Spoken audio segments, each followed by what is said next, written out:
4th, Revenge of the 5th. So, did you celebrate, Chaz? I watched The Last Jedi. You suck. No, dude, here's the thing. It's my second favorite You ever one. going to cut to a wide shot of us? I have been. When? Oh, now. There it is. By the way, in case people weren't wondering, this is we've not addressed it. We haven't. Because I forgot, mainly. But up? I've been terrified watching you. Why? Because I don't know what you're going to do. You having the buttons and having control freaks me out. I don't like it. Don't look at the camera like that. No. So as I was saying, though, I watched The Last Jedi, which is my second favorite one. Empire Strikes Back is my first. But I was trying to purposely argue with other Star Wars fans because The Last Jedi seems to be the most divisive, right? Seems to be. And so I was trying to argue with people who hate it. And then I realized something, Patrick. Oh, boy. Shut your mouth. I've had enough of you and me. That's all that happens whenever you get in infighting and picking with people like that. Now, here's what I realized. Those arguments are 4 years old. Yeah. Well, I don't know why we're still... Batman v Superman, The Last Jedi. Those two things happened around the same time, right? Batman versus Superman? Was 2016, 2018 was Last Jedi? 2018 was The Last Jedi, yeah. 2018 was Last Jedi? Yeah. Okay, so look, here's my theory, and this might get us in trouble.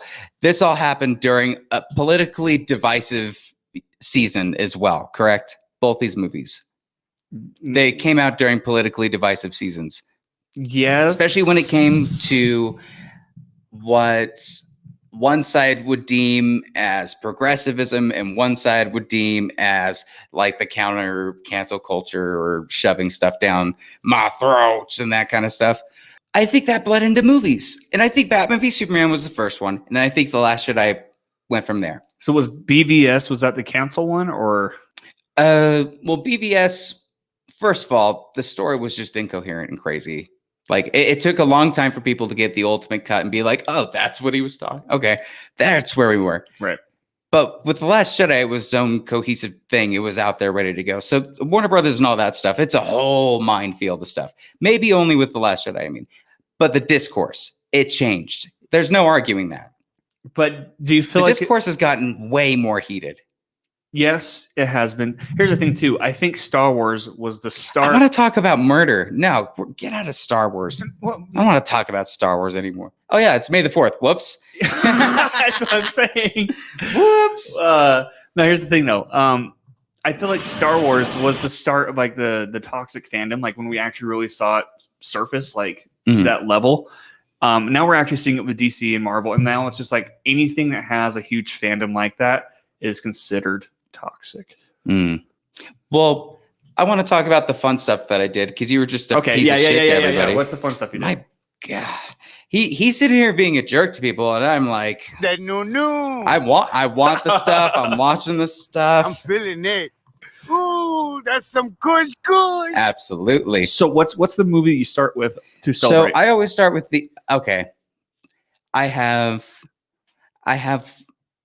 I watched the original trilogy. The original trilogy. On VHS?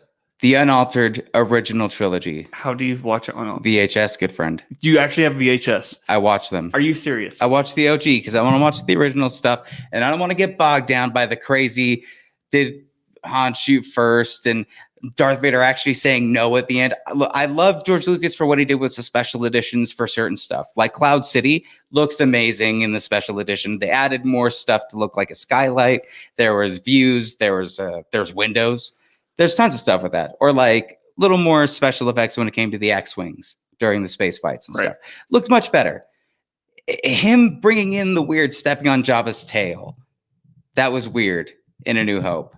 Or I don't remember that at all. It's originally a deleted scene from A New Hope. They have a guy that's dressed up in like basically he's like a bear catcher from the West in North America in the old days or something, but it's Jabba the Hutt. But they have an actual human being that plays Jabba the Hutt, and he's having a conversation with Han. What they did is digitally put in actual slug Jabba and then added that into the now canon version of A New Hope. I didn't know that. Yeah. Well, you don't know your shit about Star Wars. Ay, ay, ay. That was perfect. But anyway, so I start with A New Hope. I do think that there could be. Oh, first, Alan's got a question. What is up, Alan? Question: did Natalie watch the original Star Wars trilogy with me? She did. She watched Return of the Jedi with me. That's like the worst one of the originals. Shut your fucking mouth! Damn it! Oh. Well, we hit 12 minutes at least. We did, We yeah. hit 12 minutes, but don't do that again. I don't know these people. I love all these new people that are here. However, we could offend everybody. And I have something that I want to give at the end of the show to you, my friend. And if we don't have them sticking until the end of the show, it's all for nothing. And I worked very hard on it. You've been teasing this. I haven't teased anything yet. No. You've teased it. You've teased it. Okay. I'm gonna tease them more. But because like earlier today, you're like, just you wait. You have no idea what's in store. Look, we lost someone. What? Look what you did. God damn it. All right. Oh gosh. Ah! Anyway, Okay. I went to A New Hope. Then I moved to Empire Strikes Back. I love both of them.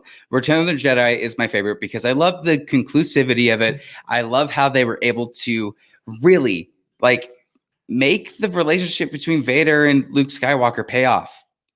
Like they pay off everything that was built up with A New Hope, with Empire Strikes Back, and you get to see the redemption of a character that was irredeemable from the start. That's crazy that they were able to build that arc. And I don't know, dude, there's a lot that happens when you're a kid and you come from like a broken home or like a divorced home. Right. And you look at stuff like there's certain aspects, especially living in Utah, and you're maybe have one like parent that doesn't end up being a part of the church, one parent being a part of it. How do they navigate like what you do and how their responsibility and what they're reflecting, So there's a lot of times where you're like, my dad's on the dark side and my mom's on the dark side because, they're not doing the thing that you think they should be doing. Right. And so there's a lot of like, and I also, abusive home on one side at least. So there's tons of stuff when it comes to like, you want redemption with your parents. You want redemption with the person that you find good in or that you want to see good in, but maybe it's not there. But Star Wars does a huge impact on a kid like that. I can see that. For me, if I hadn't seen the prequels, I wouldn't have got that whole redemption arc. I would have felt very forced. But I think the prequels added more. I like to it. them. I do too. Except for 2. Revenge of the Sith, though, is probably my third most watched Star Wars. I shouldn't have that up anymore. Yeah. Yeah. Did you watch anything on Revenge of the Fifth? That's prequel time. I watched something. What did I watch? I did watch The Last Jedi. I should have mentioned that. I did watch it. I like it. I like it too. I hate one particular. It's my bottom. And I think we all know what it is. It's the one that got me and him together. But no, I hate it. And I'm going to cherish that hate for a very long time. That's okay. Ooh. Well, here's the thing. There's so many good aspects, Play to Win, about Attack of the Clones. Like Jango Fett, right? Amazing. The whole third Jango act Fett's for me awesome. is fun. Everything involving Obi-Wan and Anakin, like the Obi shenanigans, Yeah. I'll call them that. Okay. All the stuff that they go into, it's fun. And I can't deny that Natalie Portman was a big part of my sexual awakening, Right. when you're a kid, when Right. in Rome. But There's a lot of kid talk today. here's the thing. I saw that. That sounds weird. That's weird. I saw that in the movie theater, in the lightsaber fight with Yoda and Oh, that was Count great. Dooku, dude. That was awesome. Like the whole last half, right? But then when you're young like that, you don't realize how rapey Anakin sounds throughout the whole thing. Well, it's not rapey. It's incel-y. I've never known how to talk to a woman. So here's my attempt. And it just comes off horrible. It comes off really And horrible. it's George Lucas, who is, I think, going in through a divorce at this point, trying to write love dialogue. Like, that's sad. That's rough to do. That's tough. Okay. Yeah.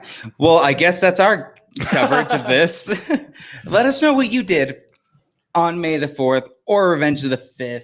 I hope you guys had fun doing your Star Wars stuff. If you did cosplayer things, let us know what you did with those. I know a lot of people are dressing up, getting like, I was watching on Instagram, tons of people that we follow were doing that.